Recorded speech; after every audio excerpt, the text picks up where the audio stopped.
suppose since this Thursday is Thanksgiving, we'll not be having the Thursday night Bible study, which can be a good thing for some, bad thing for everyone. But try to make plans in case I forget to remind you. The following Thursday night, be at the Fellowship Hall at 6:30 for Bible study, and you're bound to take something home with you. I'm not talking about a cookie. I'm talking about some knowledge anyway, but bound to glean something out of the class, and we just encourage everyone just to drop in. You know, if you've got a couple of hours, or well, it wouldn't be a couple, it'd be an hour and a half, or an hour, or so forth, if you come.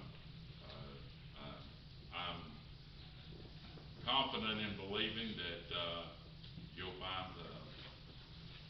find a way to be able to stay the complete time. And probably next Thursday is going to be something really good, because I can't hardly wait. Holly's got an essay she's got to give Thursday night week, so you definitely wouldn't want to miss that. So seems like there was something else I was going to say, but I don't have no earthly idea what it was. So let's turn to 1 Thessalonians chapter 5, and we'll just read verse 18, and very familiar verse, and I'm sure I've used this many, many times at this time of the year, and not too much anything different you can say that hasn't already been said. But as we look at this verse, may the Lord speak to our hearts, and may God's word convict us of our faults and failures, and just remind us how thankful anybody else in this world, how thankful we ought to be. 1 Thessalonians chapter 5, verse 18. And everything give thanks. Evidently I didn't tell you a word, did I? Chapter 5, verse 18. And everything give thanks, for this is the will of God in Christ Jesus concerning you. What comes to your mind when I say Thanksgiving? What's the first thing that pops into your mind? Thanksgiving. Turkey, food, a meal. We're conditioned to be that way, aren't we? When we think of Thanksgiving, we think of something to eat, or a day, or a meal on a day. But that's not what Thanksgiving is supposed to be, is it? That's not what it's all about. It's a day, and should be a day of giving thanks, whether you have a turkey or not. Whether instead of a big meal, you're eating a bologna sandwich, which is not bologna. Bologna is high dollar. Bologna is the cheap stuff. But notice that he says, in everything give thanks. Not for everything to give thanks, but in everything to give thanks. As we think about Thanksgiving and giving thanks, we must understand first of all, and point this out again, what Thanksgiving is not. What is the opposite of giving thanks or thanksgiving? Look down in the book of Philippians in chapter 2, and we'll read this again for you this morning, beginning in verse 13. The very opposite of giving thanks and thanksgiving is probably what we're all guilty of. Philippians chapter 2, verse 13. For it is God which worketh in you both to will and to do of his good pleasure. Or God has sovereignty over you. He does with you, brings into your life, has the direction of your life in His control, and He does as His good pleasure. Do all things without murmuring and disputing. What is the opposite of giving thanks? Complaining and griping, wouldn't it be? Makes sense, doesn't it? That ye may be blameless, harmless, the sons of God, without rebuke in the midst of a crooked and perverse nation. Why should we be a people of giving thanks and thanksgiving instead of complaining and griping and murmuring and fighting? Because we're living in a world that we ought to be the difference, not like the rest of the world, but we ought to show them, as he says in the latter part of verse 15, among whom ye shine as lights in the world. In other words, you're not supposed to be like everybody else. But who do we pattern our life after? What do we do more of? Do we do more of thanksgiving and giving thanks to God, or do we do more complaining and murmuring and griping? One's right the opposite of the other. Have you ever noticed that the more you grumble about, the more you have to grumble about?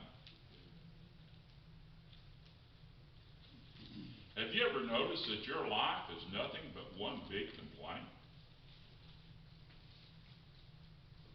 You know of a person that you can't talk to, that's all they talk about is how terrible their life is or how terrible their situation is. All they do is gripe and complain, not about what they have, but about what they don't have. And it becomes a habit to them. They can't find the good in anything. All they see is the bad and the complaining and the griping. It's just constant, day after day after day after day. The more you grumble and complain and gripe, the more you're going to have to grumble and complain and gripe about, because it becomes that habit, and you begin to look for those things instead of the good things to be thankful for.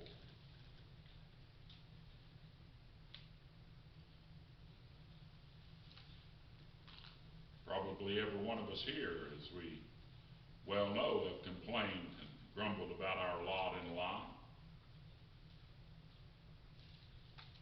What we've become, what we've had to do without, like we can't be like so-and-so down the road, or our life is easy, our life couldn't have been as easy as someone else's, and our life is so terrible and so awful. And, we never got that mansion we thought we were going to get. We never made that million we thought we were going to have, and if you had it, you'd still cry. When we complain about what we have and what we go through, God takes that personal. Do we understand that?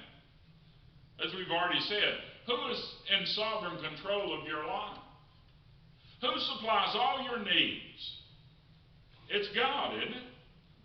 When you start complaining and griping because you don't have something, or that you don't, you haven't made something, or whatever the complaint may be, who takes that personal? Is it not the one that supplies your need? Of course God does.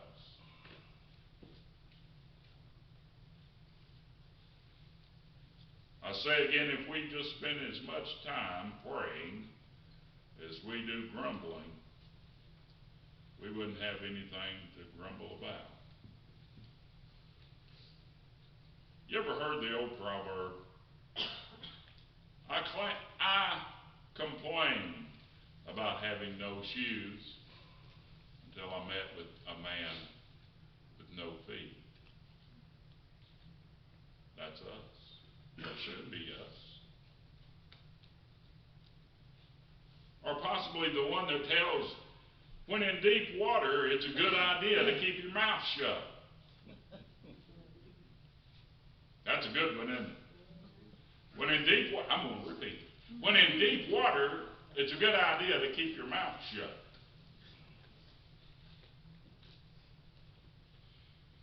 You see, Thanksgiving is the antidote for whatever troubles our life. It's the antidote. It's the cure for worry and anxiety. The book again of Philippians chapter 4 and verse 6 tells us this. Be careful for nothing, he said, or be anxious for nothing. But in everything by prayer and supplication with thanksgiving, let your requests be made known unto God. Do you ever think that when we have a request and we call upon the Lord's name in prayer, are we missing a part of that prayer? And that is the thanksgiving that should go along with every request that we make.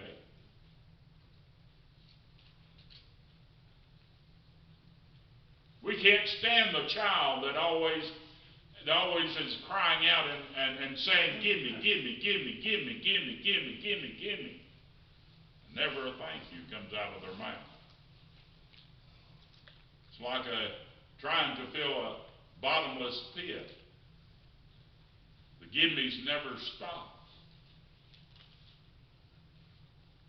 And so Paul tells us that when we are making a request, when we have a need in our life, that we should do it with a thankful heart. Not just in faith believing that God is going to hear and answer our prayer, but in faith knowing that God has already met our needs.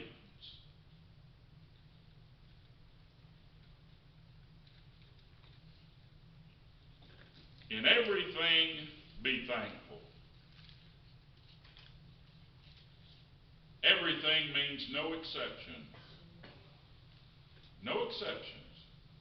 In everything. Right now, you say, well, you don't, no exceptions.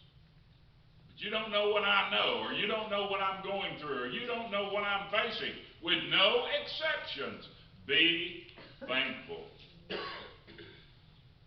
Just like I said in the beginning. In everything, be thankful, but not for everything, be thankful. He's not telling us we ought to be thankful for this virus that is going around. He's not telling us we have to be or need to be thankful for what may be going on in our lives, or to be thankful for the uncertainty of the future, what may happen. No, we're not to be thankful for the attacks of Satan or the things that Satan does in this world.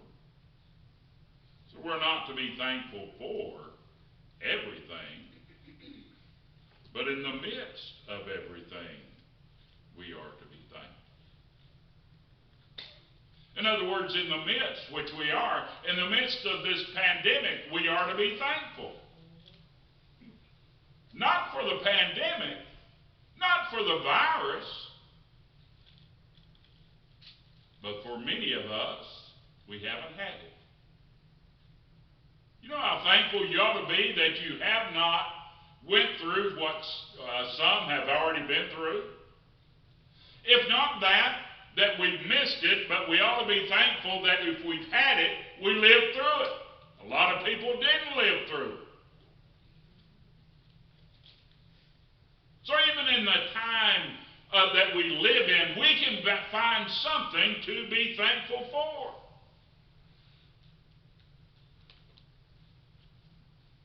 And also, he didn't say to be thankful after everything. Isn't that the way we like to do things, though? We know we can't and shouldn't be thankful for everything. We don't really put forth very much effort to be thankful in everything. We want to wait and be thankful after everything. Let's wait and see how this pans out. See what happens. Let's see if God does what I want him to do.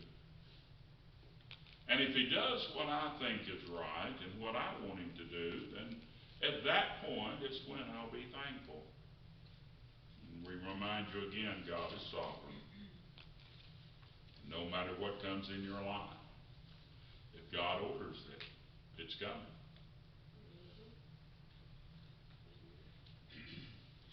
You're not to be thankful after, but you're to be thankful during. Give thanks. Choir just sung a song just a moment ago about giving thanks with a grateful heart. Which simply means to be thankful, of course. To be grateful. Giving thanks is gratitude. Now listen to this. Gratitude comes from the same root word as grace. Like thanksgiving comes from the same root word as think. Or simply put it, thanksgiving is, if you will just think about it, you will be thankful. A lot of times we don't think about it. We're rushing through life. We don't see things in life.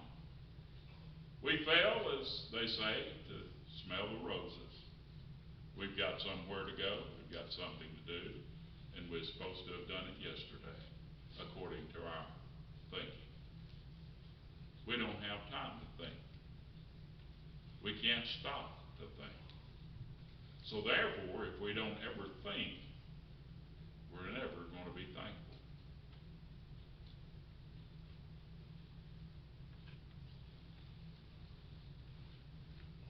Many of you have done this and been places, gone into stores and so forth, and had someone to hold the door for you as you went in. And if you had any upbringing at all, what do you say to them? If a stranger holds the door open for you while you enter a building or exit a building or whatever, what do you say to them? Thank you.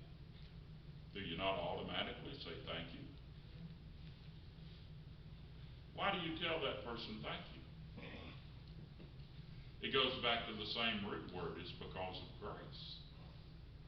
That person didn't have to open the door or hold the door open for you.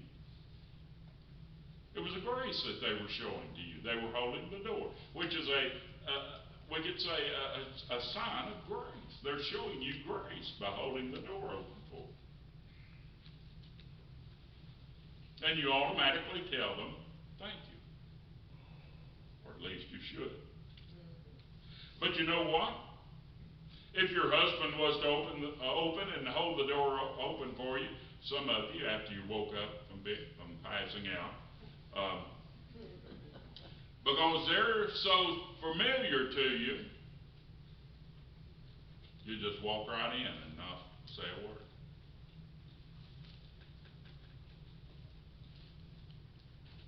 Wife brings you a coat while you sit in your easy chair,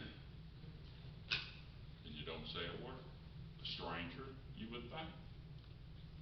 But someone that you're familiar with, someone that does it quite often, that you never even think about, you give no thanks. When you don't think, you don't thank.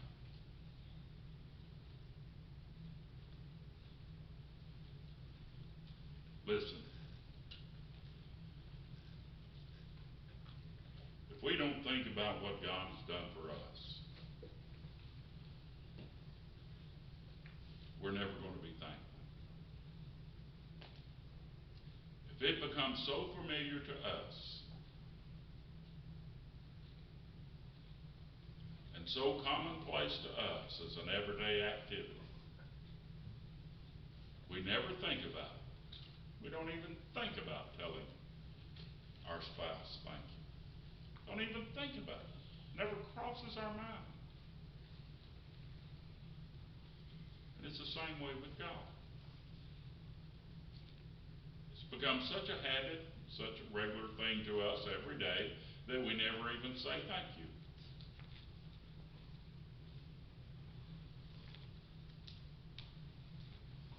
all that we are,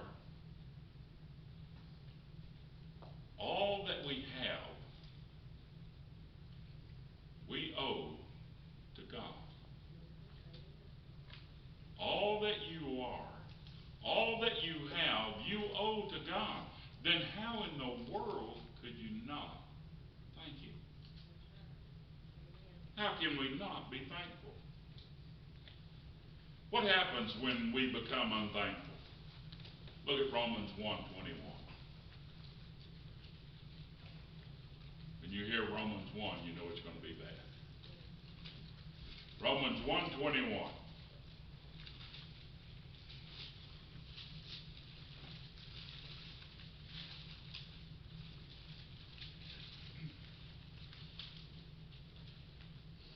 Think about this. Could this be you? Because that when they knew God, they glorified Him not as God, neither were thankful. They knew God, but they didn't give Him any glory. They didn't honor Him. They didn't glorify Him as God. Because of that, they were ungrateful. They give Him no thanks.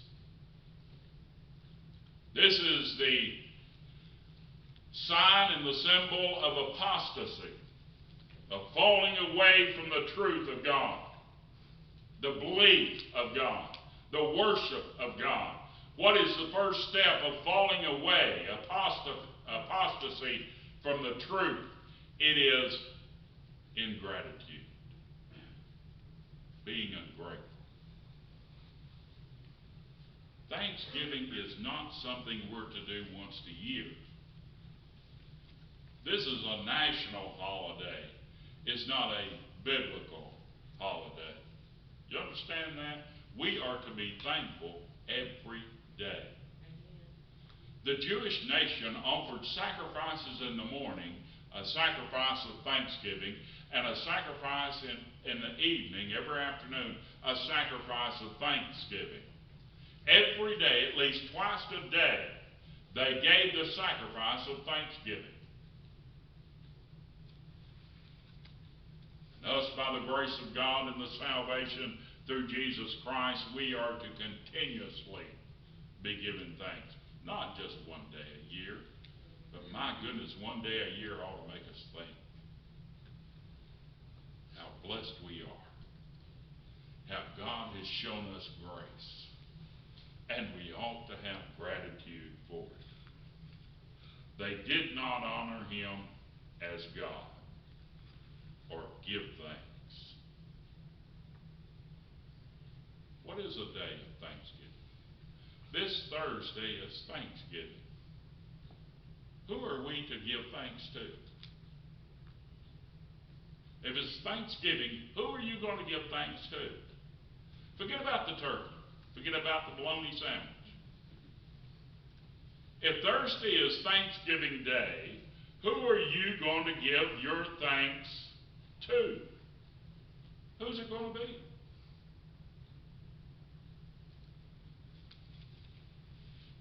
Are we not to give our thanks to God? Who else are we to give our thanks to? Is it not a time that we are to thank God for all that we have and for all that He's done for us? If Thanksgiving is a day of giving God thanks, then Thanksgiving has to be stopped. Because you have to stop thanking God. You don't thank God. What we need to do is put a halt to Thanksgiving and stop this thanking and acknowledging God. What we want you to do is start thanking the government for everything that you have. In other words, replace God with government, which we call today socialism. Do you not understand if the child of God is not thankful to God, you're doing more harm to this nation than Russia and China and anybody else in this world. You're destroying the church. You're destroying the nation.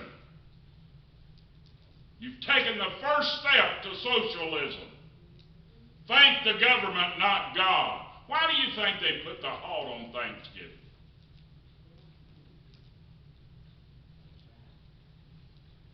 Think about it. We all know the prophecy of the world becoming a one-world government. Have you ever thought that that one-world government had a supreme leader?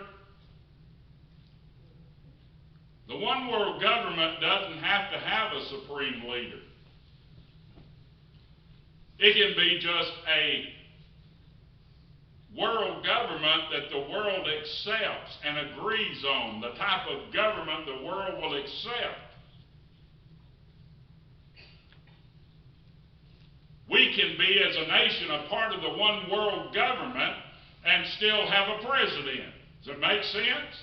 Just our nation is agreed. You demolish all borders. We just become a world community. We all use the same money.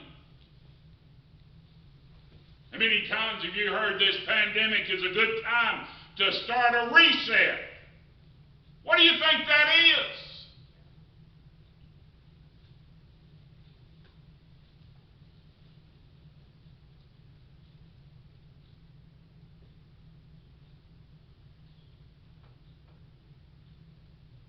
The governments of the world will agree. They're meeting now. They're meeting now to form this one world government. They're all in agreement. The nation's leaders of the world are meeting now for this one world government. And what is this one world government going to have? Well, remember, it's going to have a one world religion. What is the one world religion? It's the government.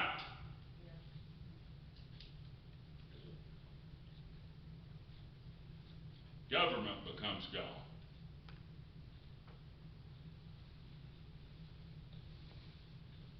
Why? Because a nation that is so blessed on the face of this earth does not give thanks to God. You take God out, and look what replaces it. So go ahead and be ungrateful. Don't give God any thanks. But don't complain.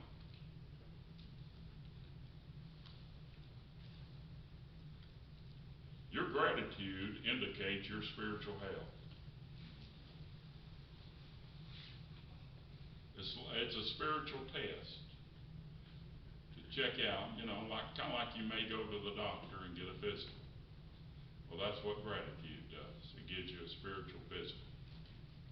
It tells you how spiritually healthy you are. Now, I'm not talking about saying, "Oh, thank God." That's become a slang. You're no more thanking God. You ain't even thinking about it. It's just something you say. "Oh, thank the Lord. Oh, thank God. That didn't turn out that way. Oh, thank you, Jesus." You're not even thinking about God or thanking God. It just becomes a slang. What you say is not the physical of your spiritual life. Your gratitude indicates your spiritual health. How grateful are you? That's how spiritually healthy you are. But not only that, gratitude will also promote your spiritual health. The more grateful you are, the better your spiritual health is going to be. The stronger you're going to be in the Lord. In everything, give thanks. It's a choice.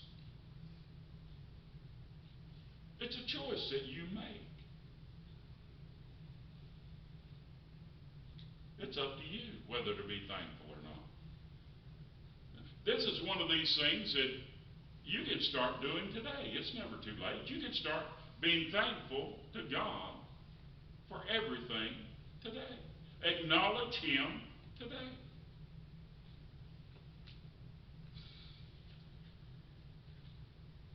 We know that physical health is promoted by exercise and eating the right things. We've heard that all of our lives.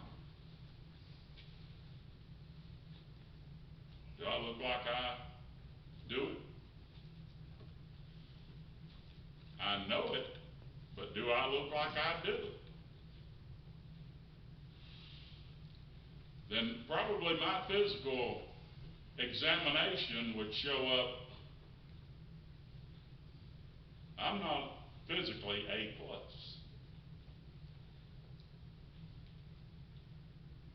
I'm not going to say something as ugly as some of you don't look like you do it either. You know it. The doctors have told you. How many times they told you? You need to lose weight. You need to get a little exercise. Stop eating so much sugar. Stop, You've been told, you know it. But you choose not to do it. And you're maybe suffering, health may be suffering because of your choice. You have a choice to be thankful too. You know you ought to be thankful. What are you doing? And because we're not thankful, or thankful people, we are suffering spiritually. Our spiritual health is not what it ought to be.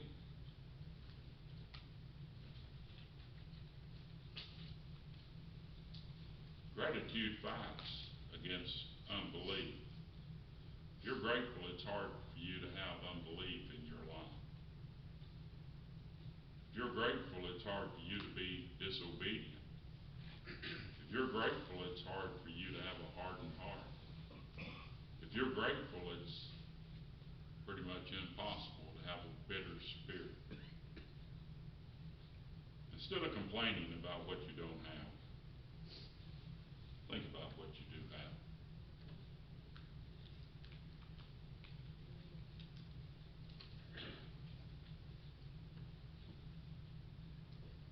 You see me this morning? Look up here. Can you see me? I can see you. Some of you will, you know.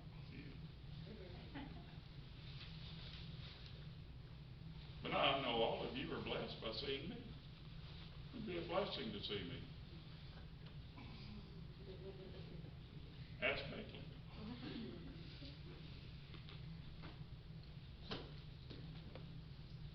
Can you hear me this morning? Are you sitting upright? Did you walk in here? Did you ride to get here? Do you have clothes on?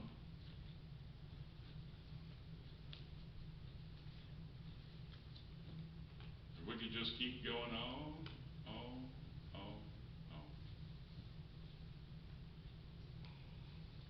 Be thankful for what you have. There's one thing that we know.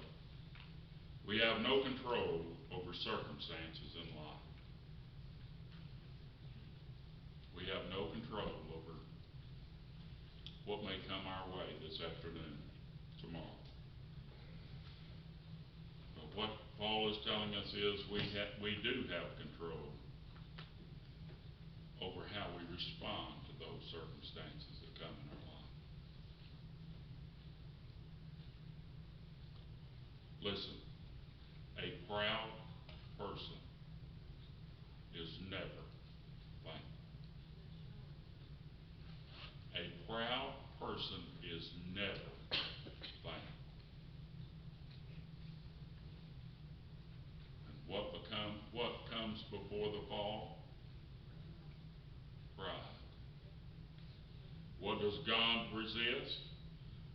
A proud person. A proud person. You say, well, I just don't think. You know why? It's because of pride. You're full of yourself. you don't have room for God. But a person who sees his own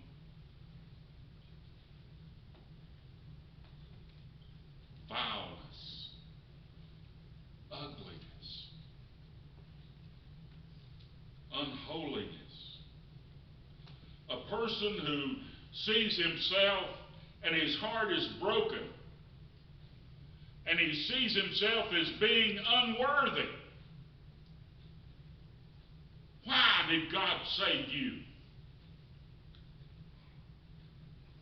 Why did he do it? A proud person would say, because I'm so wonderful. Because I deserve it. Because I'm so nice. Because I've been so good.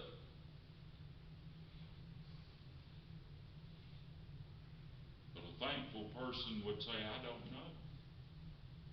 Why would he forgive something like me? Why would he watch over something like me? Why would he provide for a person like me? Why did he let me come here this morning? Why will he let me go to work tomorrow? Why does he even keep me alive? Why is God even mindful out of all the millions of people on the face of this earth? Why is he mindful of me and my needs, knowing what I am?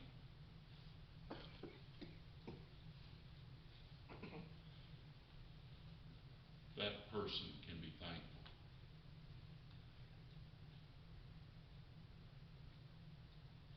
Are you thankful? Do you ever stop and think about it?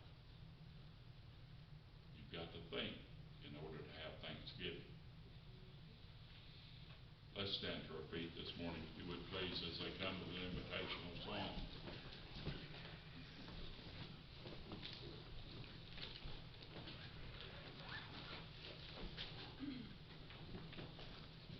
And as we sing a verse of invitation this morning, if God is speaking to your heart, if the Lord is dealing with your heart today,